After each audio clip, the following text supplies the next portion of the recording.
Oke, kita masih punya waktu sekitar 45 menit. Mudah-mudahan ini cukup untuk kita bisa berdialog. Sekalian mungkin kita bisa berkenalan ya, bisa menyapa begitu. Karena kalau selama ini kan kita di FB abstrak ya, kita hanya komen-komen di dalam komen Facebook itu. Silakan teman-teman yang mau komen, menulis dulu di chat ya, di chat menulis apa yang mau ditanyakan sedikit. Nanti kalau ada waktunya kita akan persilakan untuk bicara. Tapi sebelumnya saya ingin lihat dulu di dalam partisipan ini ada beberapa teman yang sebenarnya sehari-harinya terbiasa dengan studi-studi mengenai kebahagiaan. Nah, saya ingin mempersilahkan beberapa teman yang sudah biasa memikirkan soal kebahagiaan ini. Di antaranya saya melihat di sini ada Jojo Raharjo, yang teman kita yang beberapa waktu yang lalu sharing bukunya di laman kita, satu buku yang sangat bagus, bagaimana mempertahankan mempertahankan diri kita dalam situasi pandemik ini. Kalau nggak salah bukunya judulnya Resilience. Jojo, masih ada di sini? Masih. Oke. Silakan Jojo, mungkin Jojo bisa cerita sedikit mengenai hal-hal yang seperti apa yang sudah dikemukakan oleh Mbak Rani tadi, pikiran-pikiran Dalai Lama dan Desmond Tutu tentang kebahagiaan. Dan Jojo mungkin dari studi dan penulisan bukunya itu mempunyai temuan-temuan mengenai teori kebahagiaan atau pengalaman kebahagiaan. Silakan Jo. Ya, makasih Budi, makasih Mbak Rani. Halo teman-teman semua, selamat malam. Presentasi Mbak Rani ini bagus sekali. Diskusi ini memang tentang buku yang membahas topik yang bagus. Menurut saya, topik ini penting karena kita sekarang hidup di era digital, di mana semuanya menjadi serba cepat dan serba sibuk, sehingga kita lupa mengabaikan hal-hal yang mencerahkan seperti yang dipaparkan oleh Mbak Rani ini. Ya, nama saya Jojo Raharjo. Saya menulis 3 buku yang semuanya adalah mengenai hasil-hasil penelitian neuroscience yang berkaitan dengan happiness. Sebenarnya tak hanya mengenai happiness, tapi juga tentang otak yang dikaitkan dengan perilaku, kecerdasan, produktivitas, kesehatan tubuh, dan kebajikan. Nah, saking bagusnya buku ini, sebenarnya ada banyak yang ingin saya katakan, karena semuanya berkaitan dengan apa yang saya dalami selama beberapa tahun terakhir ini. Ya, buku ini mengenai joy ya, judulnya aja The Book of Joy. Apa arti joy? Kalau kita googling ada ketemu ini definisinya, a feeling of great pleasure and happiness. Kalau kita ikuti penjelasan Mbak Rani tadi, saya mau mengatakan bahwa joy yang dimaksud buku ini adalah juga happiness atau memang happiness atau positivity. Kata positivity muncul dari beberapa neuroscientist, terutama Sean Ecker, Barbara Fredrickson, dan lain-lain. Nah, beberapa neuroscientist menggunakan kata positivity untuk menggantikan kata happiness. Itu untuk menunjukkan definisi yang lebih spesifik. Kalau kita googling happiness, kata happiness itu ya, tentu banyak sekali didefinisikan oleh orang, macam-macam gitu. Nah, beberapa neuroscientist memberi definisi baru pada kata happiness, yaitu sebuah kondisi di otak di mana otak berfungsi lebih maksimal, sehingga lebih cerdas, lebih kreatif, inovatif, lebih punya solusi, tak mudah stres atau depresi, tubuh lebih sehat, dan lebih cenderung pada kebajikan. Ini yang terlihat menonjol di Desmond Tutu dan Dalai Lama ya. Nah, itu definisi baru dari happiness yang diberikan oleh neuroscientist. The Book of Joy ini tentang kondisi otak Desmond Tutu dan Dalai Lama yang lebih berfungsi maksimal. Karena semua presentasi Mbak Rani ini bagus dan penting, maka saya harus memilih membahas bagian yang mana ya. Saya pilih slide nomor 9 aja, karena ada beberapa pertanyaan yang penting kita tanyakan setiap hari. Tadi juga Mbak Rani kelihatannya lebih menonjolkan slide ini gitu. Ini apalagi juga jika kita kaitkan dengan buku yang sedang kita bahas ini, The Book of Joy ya, pertanyaan ini sangat penting. Jadi ada 1, 2, 3 pertanyaan yang Mbak Rani ya tadi ya disebutkan di slide 3 ini. Ini menurut saya bagus sekali gitu pertanyaannya. Kebetulan ini berkaitan dengan 3 buku yang sudah saya tulis sejak tahun 2015 lalu gitu. Iya. Kan tentang apakah mungkin kita bersuka cita sementara di tengah-tengah kesulitan dalam keseharian. Apa itu bersuka cita gitu? Ya, kita coba cari gitu ya. Kalau menurut neuroscience itu, sorry, ini putus lagi nggak? Putus lagi ya? Enggak, masih ada. Masih ya? Sorry. Sebentar. Ya, bersuka cita itu melakukan kegiatan yang bisa menumbuhkan joy atau positivity atau happiness gitu. Neuroscience melakukan banyak penelitian tentang ini sejak lama sekali. Menurut penelitian gitu ya, ada beberapa kegiatan yang bisa menumbuhkan joy atau positivity atau happiness sebagaimana yang dimiliki oleh Dalai Lama dan Desmond Tutu. Mungkin agak panjang sedikit ya, nggak apa-apa ya, nggak akan lebih dari 10 menit totalnya nanti. Menurut penelitian, meditasi adalah kegiatan yang paling besar menghasilkan positivity dan akan bertahan lama di otak. Yang setara dengan meditasi adalah juga berdoa, juga termasuk bersikir. Itu termasuk menghasilkan positivity. Ini tentu sudah dilakukan oleh Dalai Lama dan Desmond Tutu, meditasi dan berdoa ya, kelihatannya begitu. Kemudian yang kedua, membangun relationship gitu. Orang mungkin nggak menyangka kalau ini juga menghasilkan positivity atau menghasilkan joy. Dalam bahasa Muslim mungkin silaturahim sebutannya. Ini pasti dilakukan oleh Dalai Lama dan Desmond Tutu. Kita harus mencari tahu cara terbaik untuk membangun relationship dengan terutama pasangan atau keluarga. Relationship yang bagus ini menghasilkan positivity yang besar. Menurut penelitian, jika kita memiliki relationship yang bagus dengan pasangan hidup atau keluarga, maka kita akan memiliki relationship yang bagus juga dengan teman atau masyarakat. Yang juga kemudian kegiatan yang lain adalah yang tak banyak disangka orang adalah bersyukur. Neuroscience telah meneliti kegiatan bersyukur ini, ternyata menghasilkan positivity yang besar juga. Kita tahu bersyukur ini diajarkan oleh semua agama ya, agama apapun mengajarkan ini. Ternyata ini bagus sekali dan neuroscience meneliti ini sampai menemukan caranya bagaimana aja bersyukur itu. Salah satu yang paling besar ternyata bersyukur dengan menulis jurnal.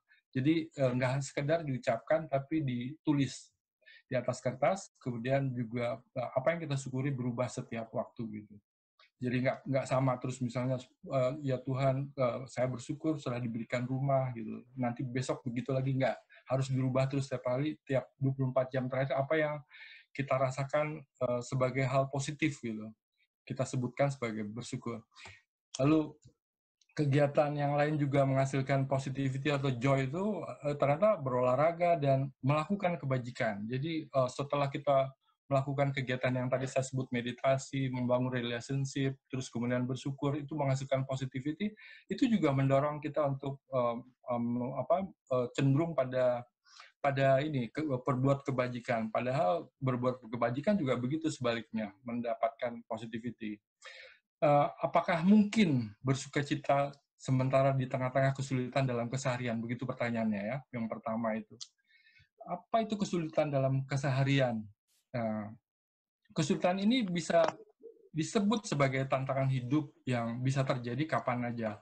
Barbara Fredrickson sudah menulis buku tentang ini. Setiap hari tidak bisa kita menghindari tumbuhnya emosi negatif yang disebabkan oleh berbagai peristiwa negatif. Oleh karena itu, perlu menumbuhkan emosi positif juga setiap hari kita memiliki kesempatan. Nah, apa aja sih yang bisa menimbulkan emosi negatif setiap hari itu banyak sekali yang bisa terjadi setiap hari. Bisa tiba-tiba kita kehilangan pekerjaan, kemudian mendapatkan krisis keuangan gitu. Ada juga krisis relationship seputar rumah tangga atau kehidupan berpasangan, itu juga menghasilkan emosi negatif. Kemudian krisis kesehatan karena penyakit atau kecelakaan, kehilangan orang yang dicintai atau dijadikan tempat bergantung, tragedi karena bencana alam sosial, politik, atau seperti sekarang penyakit ya, ada wabah, tekanan dari lingkungan sekitar seperti pekerjaan, sekolah, karir, bisnis, rasialisme, agama, suku, orientasi seksual atau macam-macam gitu ya. Itu semua terjadi tiap hari dan tidak tahu kapan akan terjadi. Jadi pertanyaan itu yang tadi diajukan di slide nomor 9 tadi sudah bisa dijawab dengan apa yang diteliti oleh neuroscience seperti yang saya jelaskan tadi. Lalu pertanyaan kedua, bagaimana mengabaikan penderitaan? Bisakah itu? Atau apakah itu sikap yang benar jika kita mengabaikan penderitaan? Jawaban pertanyaan kedua ini sama juga dengan jawaban untuk pertanyaan nomor 1.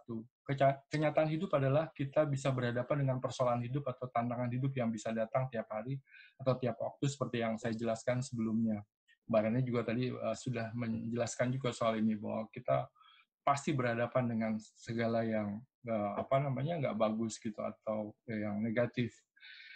Cara menghadapinya tentu dengan menumbuhkan positivity setiap hari. Tadi saya sudah jelaskan juga sebelumnya, Dalai Lama dan Desmond Tutu tentu adalah contoh dari mereka yang sudah menumbuhkan positivity. Dalam buku yang dibahas oleh Mbak Rani ini disebut Joy ya. Mereka disebut oleh neuroscience memiliki resilience. Nah, ini sama dengan judul buku saya. Artinya apapun yang menimpa mereka, mereka tetap tangguh, tetap menjadi orang baik, atau dalam bahasa neuroscience adalah mereka tetap memiliki otak yang berfungsi maksimal. Lalu pertanyaan ketiga, bisakah kita bersuka cita sementara di sekitar kita ada yang menderita? Bisa tentu, dalam arti yang seperti bersuka cita, bukan seperti ini ya, menertawakan mereka ya. Neuroscience telah meneliti dan menemukan ternyata positivity itu menyebar dan menular ke sekeliling kita, maksudnya ke orang-orang di sekeliling kita.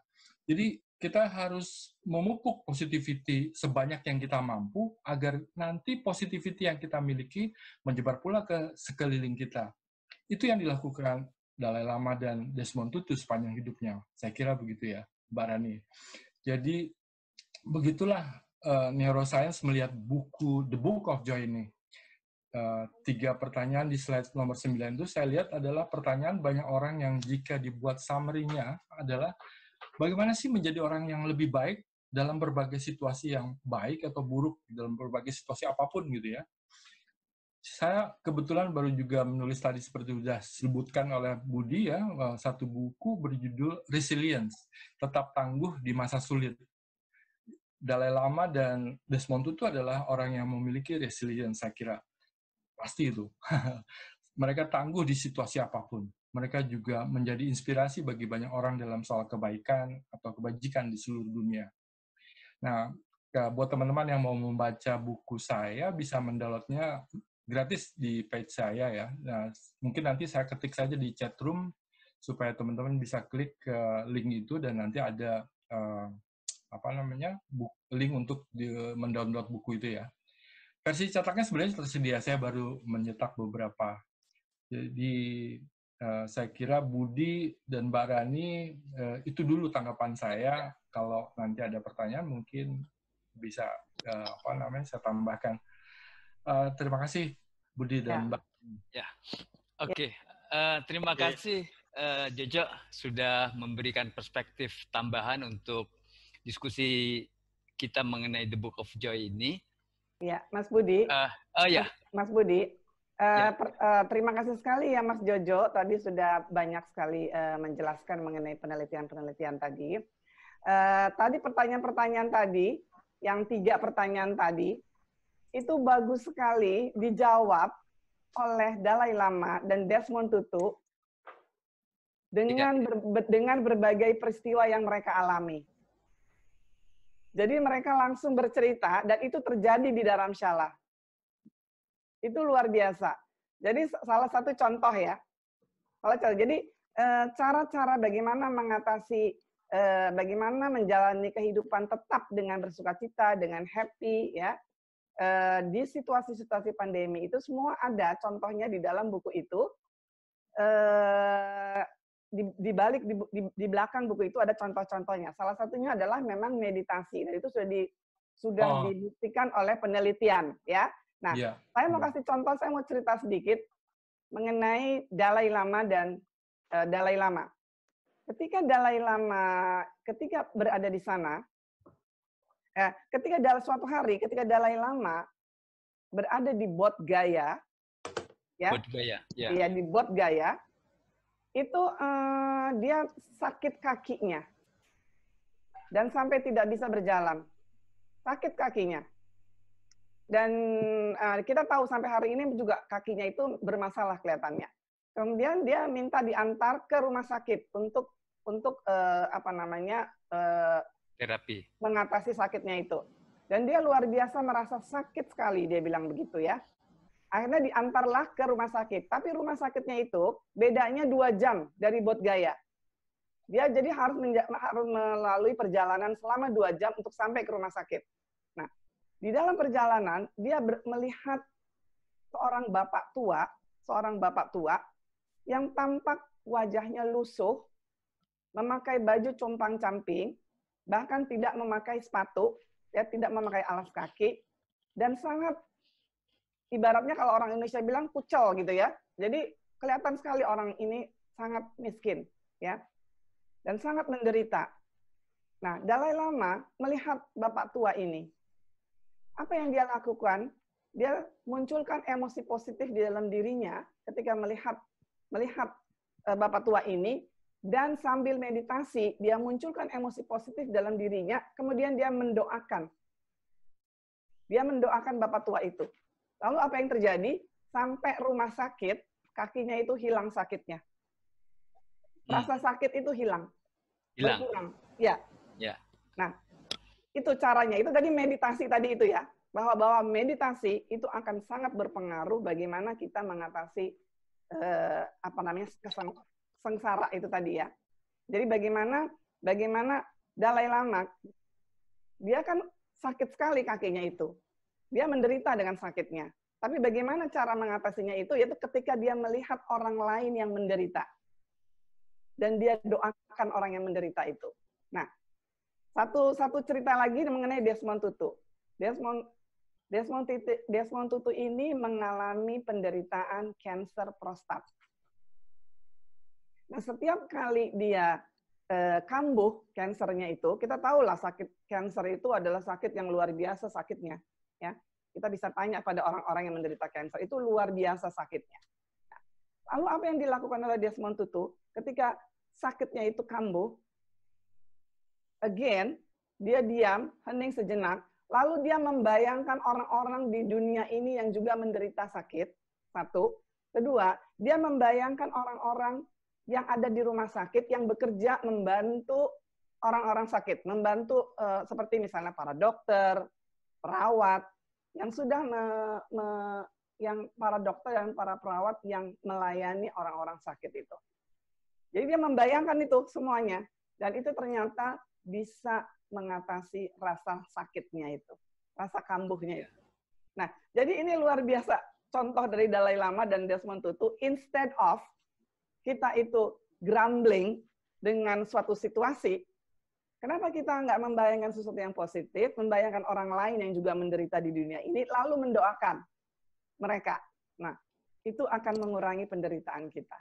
So, itu tadi contoh dari penelitiannya yang disampaikan oleh Mas Jojo, ya, bahwa meditasi atau visualisasi itu bisa mengurangi penderitaan. Oke, itu aja contohnya. Itu di buku itu banyak sekali cerita-cerita yang luar biasa ya, yang untuk menjawab pertanyaan yang 3 tadi itu. Makasih Mbak Rani. Ya, luar biasa. Thank you Mas Jojo. Makasih Mbak Rani dan Jojo yang sudah memberikan kita wawasan yang luas sekali tentang kebahagiaan ini. Ya. Sekarang waktunya kita lihat chat untuk lihat teman-teman sekalian menanyakan apa. Nah, tadi di chat ini ada beberapa teman yang menanyakan mengenai slide Mbak Rani. Nanti tadi seperti sudah Anik jawab, nanti slide-nya akan di-share di sini. Saya juga akan memasukkan slide ini mungkin nanti di Google Drive ya, di Google Drive. Jadi kalau teman-teman nggak sempat mendownload di chat ini bisa di-download di Google Drive yang biasa saya share. Juga tentang buku, kalau teman-teman masih belum sempat mendownload waktu itu, belum sempat punya, bisa mengambilnya di Google Drive. Saya sudah masukkan di situ. Jojo juga sudah share bukunya di chat ini, dan juga di dalam laman Esoterika kita, Jojo juga sudah men-share buku ini. Jadi nanti bisa di-download juga di situ. Terima kasih Mbak Rani. Mas Jojo mau kasih komentar sedikit? Saya tambahin aja soal meditasi itu ya. Dalai Lama itu berteman akrab dengan Richard Davidson itu, peneliti tentang media, fokus pada meditasi gitu ya. Dia seorang neuroscientist. Lama sekali, bertahun-tahun Richard Davidson itu meneliti Dalai Lama, terutama soal meditasinya gitu. Juga teman-teman Dalai Lama, para Buddhist monk yang punya pengalaman meditasi sejak kecil gitu. Sekarang kita tahu apa yang terjadi di otak pada saat seorang bermeditasi. Jadi ada penjelasan ilmiahnya kenapa meditasi itu sangat bagus sekali kalau kita lakukan gitu. Karena ada yang berubah di otak gitu, dan untuk jangka waktu lama. Kalau sekarang kita meditasi selama sebulan, misalnya dia akan berbekas sampai berbulan-bulan kemudian gitu. Tentu itu perubahan yang positif, yang bagus, semua orang bisa lakukan itu. Itu aja sih, Mas Budi. Ya, makasih. Ya.